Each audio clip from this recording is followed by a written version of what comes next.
마디척병원 원장 이승열입니다.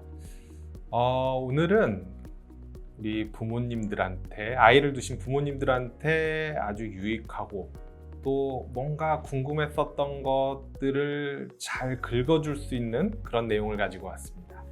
자, 오늘 예를 하나 좀 들어볼게요. 집에 6살짜리 아기가 하나 있어요. 갑자기 밤에 다리가 아프다고 막 웁니다. 그러면 우리 부모님들은 어떻게 생각을 해야 될까요? 병원에 일단 당장 데리고 가야 될까요? 아니면 우리가 보통 성장통이라고 하니까 애가 키가 크나 보다 라고 하고 그냥 기뻐해야 될까요? 오늘은 그 궁금증을 좀 풀어드리도록 하겠습니다. 제일 의문이 드는 것부터 제가 하나 먼저 알려드리고 시작을 할게요. 성장통이라는 말은 정말 성장하고 관계가 있을까? 결론부터 말씀드리면은 아니다입니다.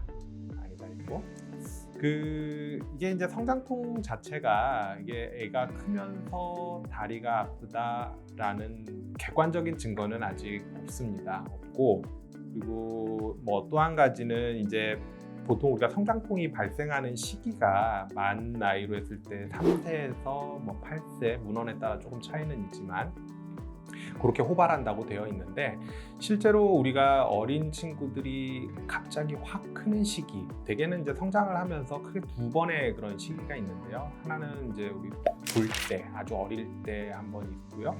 또 한 번은 우리 2차 성징이 발생하기 직전, 여자애들 같은 경우에는 한 11세에서 13세, 남자애들 같은 경우에는 뭐 조금 더 늦게 13세, 14세 정도에서 두 번째로 확 크는 시기가 오죠. 그렇게 되면 아까 성장통이 보통 생기는 나이인 3세에서 8세 사이일 때는 그렇게 애들이 많이 크는 시기는 아니에요. 그래서 성장통이라고 얘기를 하는 것들, 밤에 애들이 아프다고 울고 다리 아프다고 주물러 달라고 하고 이런 것들이 성장하고 관계가 있다라고 이야기하지도 않습니다. 이게 그러면은 얼마나 흔한가라고 하면은 이것조차도 문헌에 따라 굉장히 다양하게 있어요. 보통 아까 이제 3에서 8세 정도에서 호발한다고 했는데, 문헌에 따라서는 보통 뭐 적게 얘기하는 데서는 3에서 5% 정도, 좀 많이 얘기하는 데서는 50%까지도 얘기를 합니다. 그래서 통상적으로는 한 20에서 40% 정도의 어린이들이 자라면서 한 번 이상은 그런 경험들을 한다라고 되어 있습니다. 그럼 왜 생길까? 성장통인 줄 알았는데 성장통이 아니다라고 하면 이건 왜 생길까? 그것도 사실 아직 명확치는 않아요.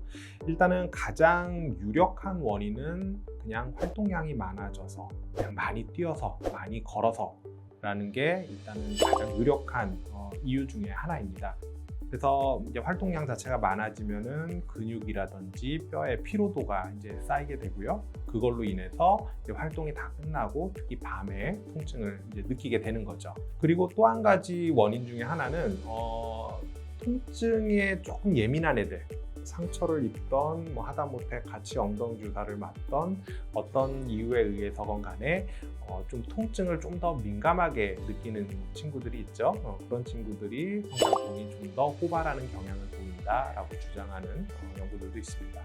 또 한 가지는 이제 심리적인 요인들, 불안을 느낀다거나 스트레스를 받는다거나 아니면은 뭐 통증의 어떤 민감도 자체가 좀 증가한다거나 하는 것도 원인이라고 주장을 하기도 합니다. 그리고 조금 뭐 가능성은 낮지만은 비타민 D가 부족해서 생긴다라고 주장하는 연구들도 있습니다. 사실 뭐 우리나라 같은 경우에는 영양 상태가 어린 친구들이 다 좋기 때문에 비타민 D 결핍이라든지 이런 것들을 사실 찾아보기는 좀 어렵죠. 그럼에도 불구하고 성장통의 유병률이 낮아지느냐, 그렇지는 않기 때문에 이거는 근거는 조금 떨어진다고 얘기를 할 수 있을 것 같아요. 그러면은 이제 성장통을 이제 우리가 마주쳤을 때 어떤 특징들이 있느냐를 봐야겠죠. 먼저 이제 우리 부모님들이 기억하셔야 될 것들이 몇 가지가 있어요. 첫 번째, 우리가 성장통이라는 거는 양쪽으로 옵니다. 양쪽 다리가 동시에 아프고요. 대부분은 이제 종아리나 허벅지, 관절이 아닌 장관골 쪽에서 발생을 하게 됩니다. 무릎이 아프다거나 뭐 고관절이 아프다거나 요거는 조금 이제 일반적인 우리가 성장통이라고 받아들이는 증상하고 좀 다르다라고 이해하시면 되겠죠. 또 한 가지는 밤에 통증이 주로 생긴다라는 것도 캐치를 하시면 될 것 같아요. 또 한 가지 여기서 추가로 한다라고 하면은 정말 거짓말같이 아침에는 또 멀쩡해집니다. 그래서 다음날 낮에는 뭐 뛰고 뭐 공차할 거 다 차고 뛰어다닐 거 다 뛰어다니고 그렇게 하죠. 이런 것들을 이제 우리가 주로 뭉뚱그려서 성장통이다라고 얘기를 합니다. 어떨 때 병원을 가야 되느냐가 또 중요한 의문점이 될 겁니다. 밤에 이제 어린 친구들이 다리를 아파하는데 병원에 가야 되는 사인들, 첫 번째, 양쪽이라고 아까 이제 양쪽으로 증상이 생긴다라고 했는데 한쪽 다리를 특히 아파한다. 이거는 병원에 가야 되는 사인이 되겠습니다. 그리고 또 한 가지는 밤에 아프다고, 어젯밤에 아프다고 울고 그랬는데 오늘 아침까지도 또는 낮에 활동을 할 때도 계속 다리가 아프다라고 얘기를 한다라고 하면은 이거는 성장통이 아니라 다른 문제가 있는지 병원에서 감별을 해야 되는 사인이라고 볼 수 있어요. 그리고 통증이 너무 심한 나머지 절기도 하거든요, 어린 친구들이. 이런 경우에도 병원에서 확인을 해야 됩니다. 성장통은 절뚝거리는, 우리 파행이라고 하는 절뚝거리는 증상을 유발하지는 않아요. 밤에는 증상이 생겼다가 낮에는 소실되고 이런 것들이 며칠 반복되고 또 없어졌다가 다시 또 생기기도 하고 하지만 이런 증상들이 점점 심해지는 양상을 보인다라고 하면 이것도 마찬가지로 병원에서 확인을 한번 해봐야 되는 증상 중에 하나가 됩니다. 그래서 다시 종합해서 얘기를 하자면은 열이 나면서 국소적으로 붓고 통증을 느끼면서 어린 친구들이 걷기 싫어한다라고 하면은 즉시 병원에 와서 검사를 해보는 것을 권장드립니다. 의사는 어떻게 진단을 내릴까요?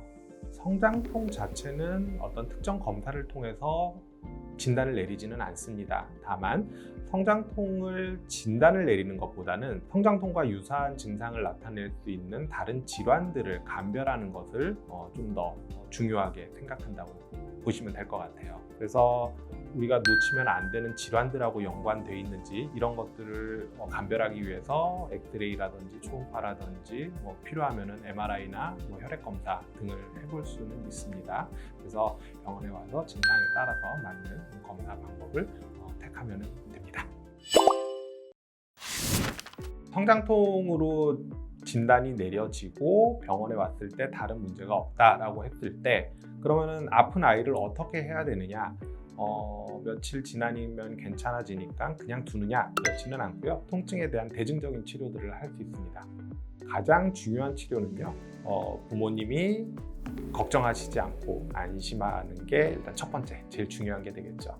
두 번째로는 통증에 대한 치료로서 흔히 하는 것들이 마사지, 흔히 만져준다라고 하면은 애들이 편해하거든요. 그래서 마사지, 스트레칭 같은 것들이 주요 치료 중에 하나가 되겠고요. 그리고 온열 치료들, 온찜질이 도움이 많이 됩니다. 그리고 필요하면은 약을 쓰기도 하는데 일반적인 우리 헤어진통제, 열날 때 많이 쓰는 그런 약들을 쓰기도 하는데 약까지 쓰는 경우는 그렇게 흔치는 않다라고 생각이 들고요. 어떤 병원에 와서 뭔가 검사를 하기 전에 이 친구가 약을 먹을 정도로 아파한다라고 느껴지신다면은 약을 먹기 전에 병원에서 먼저 검진을 해보는 것을 적극적으로 권장을 드립니다. 자, 여기서 우리 정리를 좀 해볼게요. 부모님들이 이제 밤에 애가 아프다 해서 병원에 왔을 때 저한테 가장 이제 많이 하는 질문들 중에 몇 가지를 좀 추려보면요. 운동하면 안 되나요? 다리가 아프니까 운동하면 안 되나요? 라고는 하지만 그렇지는 않고요. 실제로 성장통인 경우에는 낮에 운동하고 뛰어놀고 활동하는 데는 전혀 문제를 일으키지 않죠. 그래서 활동을 제한할 필요까지는 없습니다. 그리고 환간에 그러면은 칼슘제나 비타민제를 먹어봐야 되나요? 라고 하면 그것도 근거는 없습니다. 그래서 저희가 약을 뭐 좀 드세요, 영양제 같은 걸 챙겨 드세요 라고 하지는 않습니다. 그러면은 이런 증상들이 계속 반복되는데 언제까지 이게 아플까요? 라고 하면 되게 청소년기를 거치면서 대부분 사라지고요. 특히나 이제 성장이 끝나면 다 좋아지는 추세를 보입니다. 이런저런 성장통에 관한 말씀을 드려봤는데요.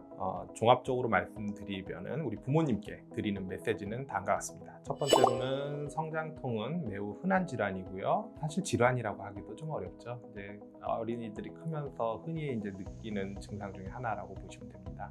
다만 이 성장통과 유사한 증상을 일으키는 여러 가지 질환들에 대해서 감별하는 것이 중요하고요. 그래서 어린 친구들이 점점 다리를 아파한다거나 낮에도 아파한다거나 전다거나 한쪽 다리만 아파한다거나 또 다리 특정 부위가 붓는다거나 이런 증상들이 있다라고 하면 반드시 병원에 데려와서 확인을 해보시는 게 좋을 것 같습니다. 그래서 병원에 오셔서 다른 문제 없이 성장통인 것 같습니다 라고 하면은 밤에 다리 아프다는 어린이들 마사지도 해주시고 찜질도 해주시면서 낮에 하지 못했었던 이런저런 얘기들 어린이와 함께 나누면서 하루를 마무리하시면 될 것 같습니다. 오늘 말씀드린 내용은 여기까지고요. 다음에 다시 찾아뵙겠습니다. 감사합니다.